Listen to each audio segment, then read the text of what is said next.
Nako, eto na mga kababayan, gulat sila, nilabas ebidensya. Nako, bato nagpakita na. Big evidence nilabas na. Huli ang mga big fish dito. Na-surprise ang lahat. Nako, yan po ang ating aalamin mga kababayan sa video ito.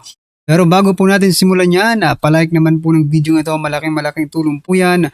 Maraming salamat po at eto nga, bago po natin yan i-play, eto muna. Pasadahan po muna natin itong mga nagte-trending na balita dito sa social media. Ito po kasing administrasyon mga kababayan ni President Bongbong Marcos Jr. talagang ipinagmamalaki at ligasiya daw ni President Bongbong Marcos Jr. ang paglaban sa korupsyon. Aba, yan na. Yan po lagi ang naririnig natin sa bunganga ni Claire Castro. Lagi niyang ipinagmamalaki na nagtatrabaho ang Pangulo at ang tanging Pangulong Bongbong Marcos lang daw ang lumalaban sa korupsyon. Pero ito, sa ipapakita po natin ito mga kababayan, talaga bang nilabanan or binudol lang ang taong bayan? Ito po mga karibin natin ang isang post, no? Sabi po dito mga kababayan, 611 million pera. 611 million pesos pera sinauli via restitution. 1.89 trillion total ang nakurakot. Meron pang nawawalang 1.088, okay? 1.88 trillion. Kita nyo na yan? Patiting lang ang sinauli. Tapos kung maipagmalaki ninyo talagang halos buong mundo, diba? Ay nako. Niloloko tayo dito mga kababayan. Biruin nyo ha. Trilyon ang ninakaw, milyon lang ang binalik, pinagmalaki na nila. At sinasabi pa nilang ligasiya ito ni President Bongbong Marcos Jr. ang paglaban sa korupsyon. Pero teka lang. Kanina lang may nabasa akong post no ni Senator Amy Marcos. Hinahanap po yung ICI report. Aba wala pala palang ICI report mga kababayan. Diba? Ayon po yan kay Senator Amy Marcos. Ay nako. Ito po ang naging komento ng ating mga kababayan patungkol dyan. Sabi po ni Ani Aguirre, Anigri. Yan. 1 trillion and 89 billion. Grabe. No? Pwede pala magnakaw din kung mahuli, isauli lang, which na absuelto na. Yun nga ang, actually, hindi po nila pinanagot. No? Hindi po paglaban ito sa korupsyon. Kundi parang pagkonsinti sa korupsyon. No? Parang kinonsinti sila kasi, sige, nagnakaw kayo ng bilyon, sauli nyo yung milyon.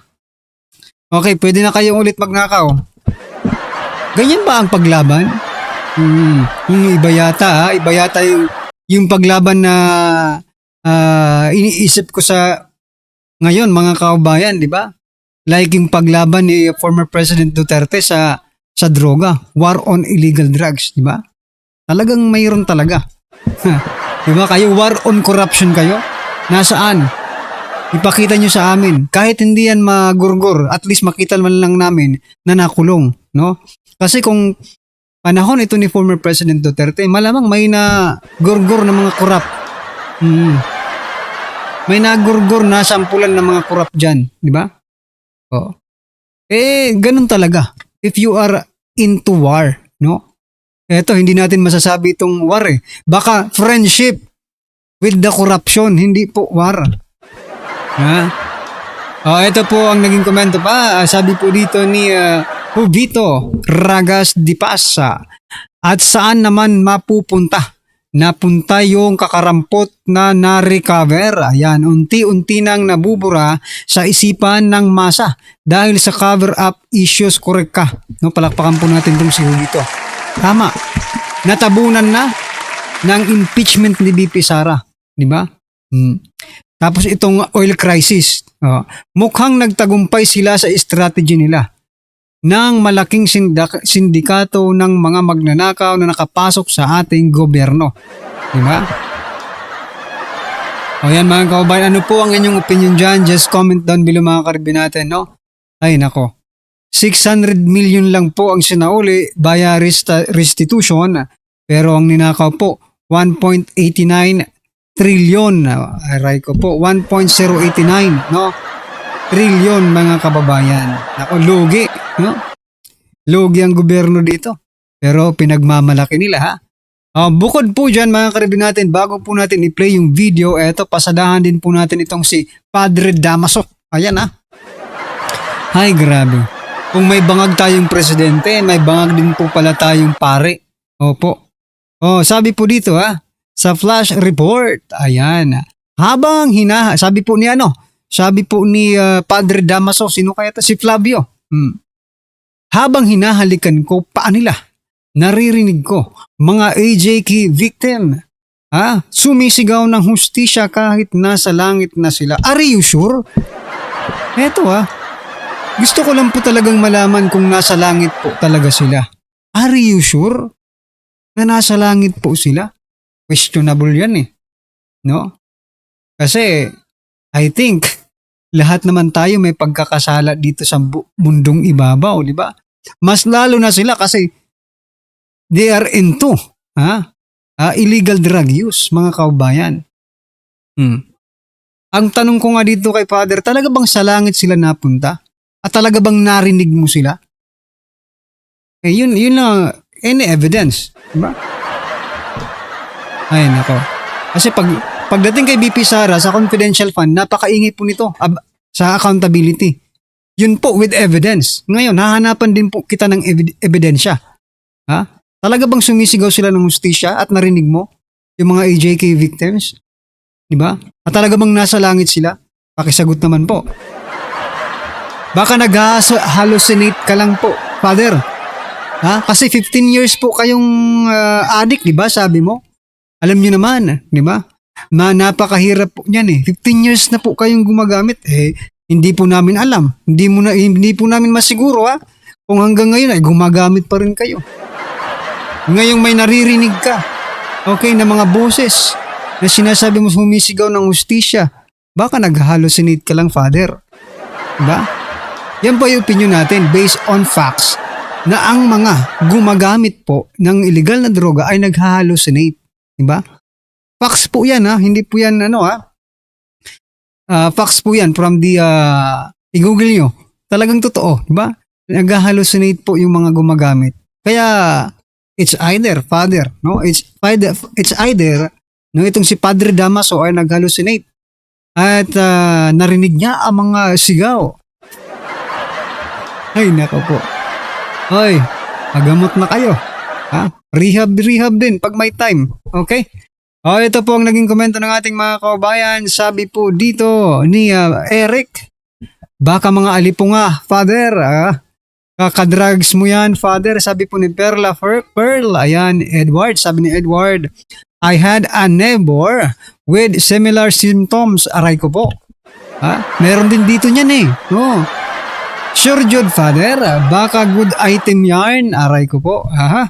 Still high, Father. Yan yung sinasabi ko kanina Thrilling is snacking. Yawa ka, Father. Drugs pa. Ayan na.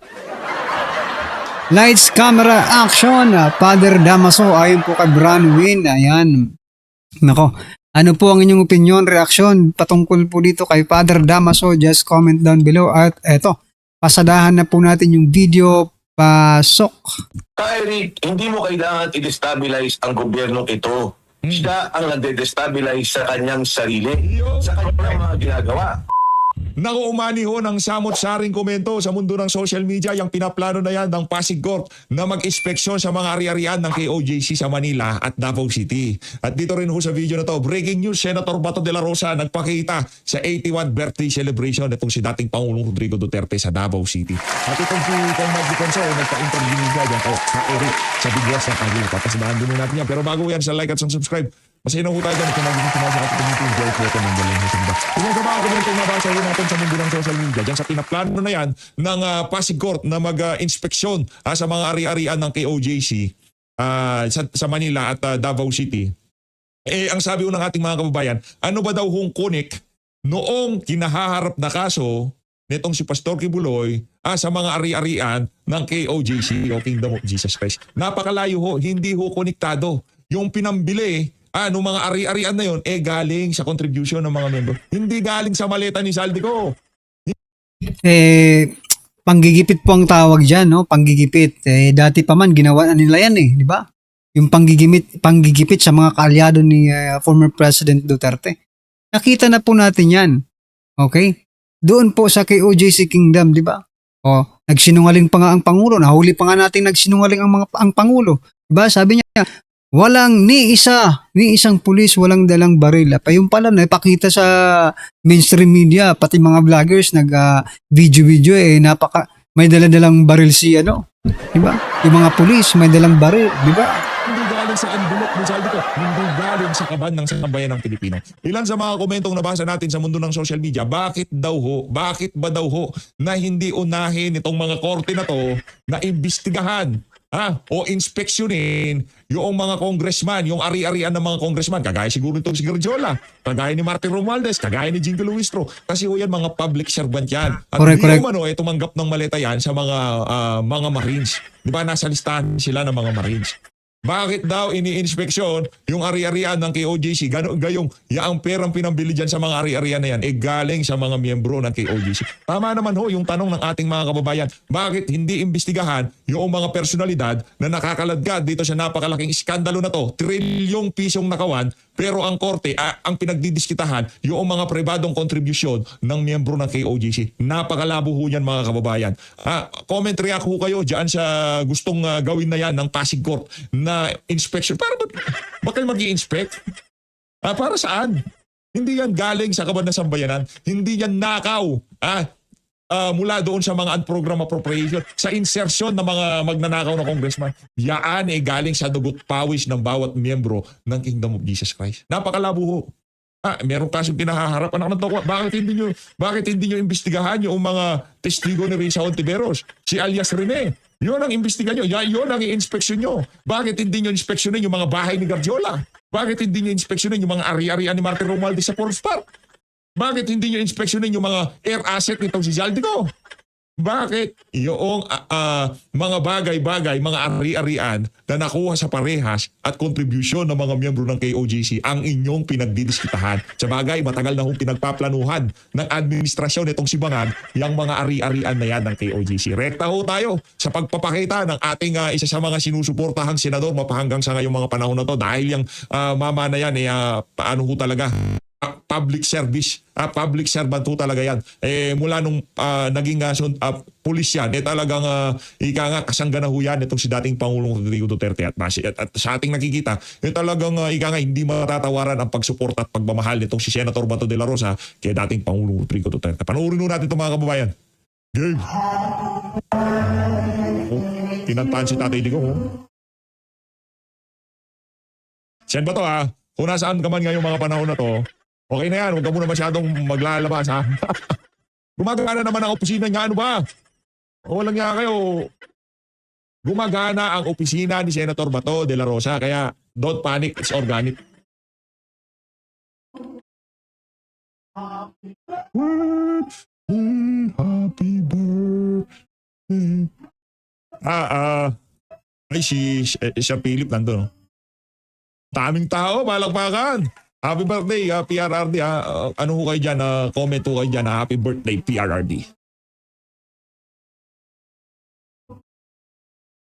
Happy birthday to you. Happy birthday. Ayun nga mga kababayan, yan ang naging napakalaking pagdiriwang nito si dating Pangulong Rodrigo Duterte sa kanyang ika-81 birthday dyan sa natin. Ito interview ni Kong Mike Defensor dyan sa Bigwas ng Agila. Game! Lingkod sa Bigwas ng Agila. Hindi pa po natin makakasama ngayon si Dr. Lorraine Marie Badoy sapagkat meron po siyang mga schedule na nag-conflict po sa ating episode today ng Bigwas ng Agila. But nonetheless, mapalad po tayo at makakasama natin ang isa po sa kinikilalang matatag na leader ng oposisyon sa hanay ng mga mamamayang Pilipino na nagtatanggol ng kabutihan at mabuting pamamahala laban sa pandarambong, laban sa korupsyon at pagtatanggol sa karapatan ng mga mamamayan. Dating kongresista at dating naging cabinet secretary po ito at may karanasan sa paglilingkod sa gobyerno ng naaayon sa interes at kabutihan ng mga mamamayang Pilipino. Ngayon, leader ng opposition movement ng sambayanang Pilipino para manindigan laban sa nabubulok at abusadong gobyerno ni Marcos at Romualdez. Walang iba. Kasama natin ngayon si dating congressman, dating secretary, Congressman Mike Defensor. Sir, Congressman Mike, welcome sa Big Was. Yes, Eric, magandang umaga sa iyo at sa lahat po ng nanonood. Isang karangalan na makasama ko ang isang Pilipino na nagmamahal sa kanyang bayan. Tuloy-tuloy ang pakipaglaban noon pa man. At alam ko, Eric, ang track record mo talaga sa paglilingkod sa ating bansa. And let me just always congratulate you and Dr. Lorraine Badoy doon po sa NTF-ELCAC na malaki ang naitulong sa ating mga kababayan at higit sa lahat sa pagunlad ng ating bansa. Maraming salamat ka, Eric. Thank you so much, Congressman Mike, for those kind words and very inspiring solidarity message sa pagbukas ng ating Big Was ng Agila. Congressman Mike, first things first, why are you being singled out? Of all the opposition leaders, ikaw ang itinuturo na pasimuno daw dito sa paglantad ng former soldiers na tinuturing ng mga mamamayan, the real brave whistleblowers, the real brave men na nanindigan para sa kabutihan ng mamamayan. At subalit, instead na pakinggan ang katotohanan ng kwento at ang paglalahad ng salaysay para sa pagbubuo ng tamang pagtingin sa kung bakit may pandarambong na nagaganap, ikaw at sila ang binabalikan at iniipit at tudutudong panunupil ang ginagawa sa iyo ng administrasyong Marcos Romualdez. Yun ang tawag sa kanila. Imbis na Marcos Duterte sana na tandem, Marcos Romualdez. Congressman Mike, please tell our people, bakit ikaw ang sinisingle out, kagaya din ka, Eric? Ikaw ang puno ng mga atake, intriga, panunupil at pati ngayon kaso at pagkakaroon ng threat sa seguridad mo at sa pamilya mo. Alam mo ka, Eric, ang katotohanan, ako'y nanahimik ng matagal na panahon.